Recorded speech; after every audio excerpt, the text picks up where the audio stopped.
বয়ও না, ফেল করার জন্য যে নম্বরটা লাগে সেটাও হয় না। তাহলে আগে আমাকে একটা মেরিট লিস্টে নিয়ে আসতে হবে, একটা জায়গায় নিয়ে আসতে হবে। সবচাইতে বেশি এখন বন্ধুকে দেখে পালিয়ে বেড়াচ্ছে। কেউ সবসময় পড়ে কারোর বাড়িতে, সে যে কারো কাছে এসে গল্প করবে আমি পড়ি, তোকে টন্টিং করা হয়। যেমন আমরা দেখি মিশনে পড়ে, তুই তো ডাক্তার হবি, তোর সাথে আমি আর যাবো, তুই যা।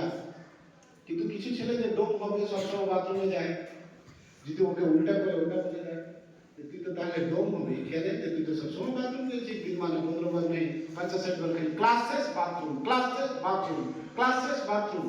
আমি খালি স্যারকে বলবো, সমস্ত গার্জেনকে ডাকবো, ওকে রোগ হয়ে গেছে, এত যদি কাউকে পেচ্ছাপ লাগে তো তার তো রোগ আছে ভাই, আর ওইটা বিশাল বড় রোগ একটা। যদি এত পেচ্ছাপ লাগে কাউকে, জল খাওয়া আলাদা জিনিস, বাথরুম আলাদা জিনিস।